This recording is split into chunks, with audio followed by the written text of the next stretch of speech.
Okay class, this is the third part. Here we are going to learn about the Krishna basin. So Krishna river rises from the near Mahabaleshwar, okay, and it cover near about 1400 kilometer and discharge its water in Bay of Bengal. Tungabhadra, Koyana, Ghatprabha, Musi, Bhima, their tributaries. Okay, drainage basin area it cover Maharashtra, Karnataka and Andhra Pradesh. Kaveri basin, this river rises from Mahagiri range, Western Ghat and reaches till Bay of Bengal and discharges its water. Total area it's cover about 760 kilometer. Tributaries Amravati, Bhavani, Himavati, Kabini and drainage basins are Karnataka, Kerala and Tamil Nadu. Most of the river, especially the Kaveri river, make the biggest waterfall in India known as Shiv Samundram Fall. Okay, and due to this fall we generate our hydroelectricity power and supply it to Mysore, Bangalore and Kolar gold field. Name of the biggest world famous waterfall in India. Some of the name are Victoria Fall, then you have Andhra Fall. ये सारे false जो हैं बहुत famous हैं. ठीक है, अब कुछ रिवर्स जो इनकी ट्रिब्यूटरीज हैं, ठीक है, वो आपके दामोदर, ब्रह्मणी, बैतरणी और सुब्र रेखा, ये सभी इनकी रिवर्स हैं. आप एटलस में देखेंगे तो आपको ये सारी रिवर्स दिखेंगे.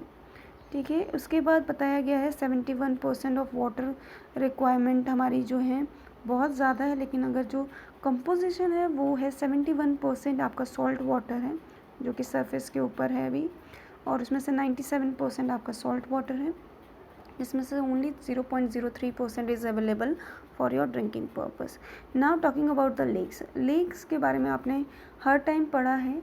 आज हम इसको एकदम डिटेल में पढ़ेंगे. कौन कौन से ऐसे फेमस लेक हैं जो हमारे इंडिया में मिलते हैं और कौन से ऐसे लेक्स हैं जो कि हम कहते हैं कि that is a salt lake. Okay, चलिए. सो दल lake, the house boat and the shikra which attract thousands of tourist every year. तो दल लेक जो कश्मीर में है वहाँ पे आपको बहुत फेमस बोट मिलते हैं, टूरिज़्म बहुत फेमस है. तो वो लेक क्यों फेमस है? सो because if you imagine Sri Lanka, Nainital, these tourist places are famous for their lakes, and lakes are a large extent are called the sea, like the Caspian, the Dead and the Aral Sea. तो वो area, वो water body जो चारों तरफ से घिरा हुआ है, ठीक है, जिसमें पानी है और छोटे अमाउंट में है, कुछ एरिया कवर कर रहा है, कुछ किलोमीटर्स, तो उसे आप लेक कहेंगे. अगर यही लेक कुछ ज़्यादा किलोमीटर, स्क्वायर किलोमीटर अगर कवर करते हैं तो वो बन जाते हैं आपके सी.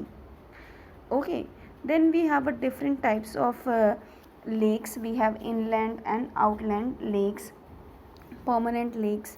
परमानेंट लेक्स वो लेक्स जो रेनी सीजन के टाइम पे दे रिचार्ज देयर वाटर, ठीक है, उसमें पानी वापस आ जाता है. ये लेक्स आपको हेल्पफुल होते हैं, आपके फ्लड को कंट्रोल करते हैं. जब अगर उस एरिया में पानी ज़्यादा है, लेक्स अगर वहाँ हैं तो कुछ पानी जो है वो स्टोर में हो जाते हैं. Then there is a meandering river cross a flood plain from a cut off that later develop into an oxbow. So it is explaining you about the meandering. meander आप अभी चैप्टर में ही देखिए diagram बना हुआ है. तो cut off area जिस तरीके से मूव करता है उसे आप कहते हैं कट ऑफ एरिया. इसमें आपके बहुत सारे मियांडर्स की वजह से आपके लगून्स बनते हैं, यानी कि वो एरिया जो सी एरिया से अलग होकर के रह जाता है. इसमें है आपके चिल्का लेक, कोलूर लेक, ठीक है, ये पुलकित लेक, ये सब आपके उड़ीसा में मिलेंगे. कुछ आपके सॉल्टी लेक्स हैं जिनको आप साबरमती आश्रम से अगर आप जाने तो वहाँ पे साबर लेक है राजस्थान में जो कि सॉल्ट लेक के लिए फेमस है. फिर आपके जम्मू कश्मीर में वुल्लूर लेक है जो कि बहुत ही इम्पॉर्टेंट है. यहाँ पे टेक्टोनिक एक्टिविटी हमें अभी भी देखने को मिलती है. कुछ फ्रेश वाटर लेक्स हैं जो कि बहुत फेमस है टूरिस्ट पर्पज़ के लिए, जैसे दल लेक, भीमताल, नैनीताल, लोकतल, बारापानी, ये सब फ्रेश वाटर लेक्स हैं. अब बात करते हैं ह्यूमन एक्टिविटीज़ के लिए ये लेक्स कितने इंपॉर्टेंट है, बहुत इंपॉर्टेंट है हाइड्रो पावर जनरेट करने के लिए, स्पेशली जो हमारा बहुत बिगेस्ट प्रोजेक्ट बनाया गया था by doctor Jawaharlal Nehru, sorry by the Jawaharlal Nehru. ये बहुत ही जाइंट प्रोजेक्ट था, बहुत ही मेगा प्रोजेक्ट था, जिसको हमने नाम दिया था भाखरा नागला डैम और भाखरा नागला प्रोजेक्ट, जो कि गुरु गोविंद सागर के ऊपर बना है। ये एक लेक ही है। अगर हम ह्यूमन वैल्यूज़ की बात करें कि लेक्स के लिए क्या इंपॉर्टेंस है, तो ये हमें फ्लड से बचाता है, ठीक है। It is use for hydro power electricity generation, dry area के लिए रेगुलेशन, यानी कि to regulate a flow of water, उसके लिए बहुत ज़रूरी है। हमारे क्लाइमेट को मॉडरेट रखता है, इसके लिए आपके लिए लेक ज़रूरी है। नेचुरल ब्यूटी को एनहांस करता है, टूरिज़्म को अट्रैक्ट करता है आपका lake. Then the role of the rivers in the economy. Rivers की रोल जो इकॉनमी में है, इट इज़ इनसेपरेबल, आप इनको हटा नहीं सकते, इसकी वजह आपकी इकॉनमी बहुत ही ज़्यादा कट शॉर्ट हो सकती है। तो river is a great important. अगर हम वाटर बॉडीज़ की बात करें तो ये नेचुरल रिसोर्स हैं, जहाँ पे हमें ट्रैफिक नहीं मिलता है, ठीक है, जहाँ पे हमें कोई भी एक्स्ट्रा खर्च नहीं करना पड़ता है for the construction. We just have to use it for a purpose like irrigation, navigation, hydro electricity generation, ठीक है, और हमारे एग्रीकल्चर प्रोडक्शन के लिए भी ये बहुत ज़्यादा इम्पॉर्टेंट है। लेकिन while we are taking a good advantage of these river, but side by side we are degrading it, that is river pollution. River pollution nowadays, people are just thinking that throwing a garbage in a river is just that work that clean the environment. आप अपने सामान को पानी में डाल दीजिए तो चीज़ें साफ़ हो गई। No, it is indirectly contaminated your river quality. Okay, most of the river quality is now deteriorating, and due to the discharge of heavy loads of sewage, industrial pollutant, self cleaning capacity of a river is now declining. Okay, and there is a normal discharge of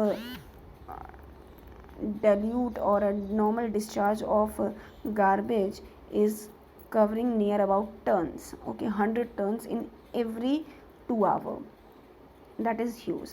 And due to increased urbanization structure, industrialization structure, the pollution level is increasing day by day, and river pollution is a stressful thing. So life of a human beings without fresh water is just unexpectable, is unimagining. So we have to prevent our water body, we have to see that it is clean, it is not be contaminated by anything. Okay, so this is the exercise. I hope that you can do this multiple choice question on your own, plus match the following and try and find out these answers, although I will provide you the question answers. Okay, thank you so much class.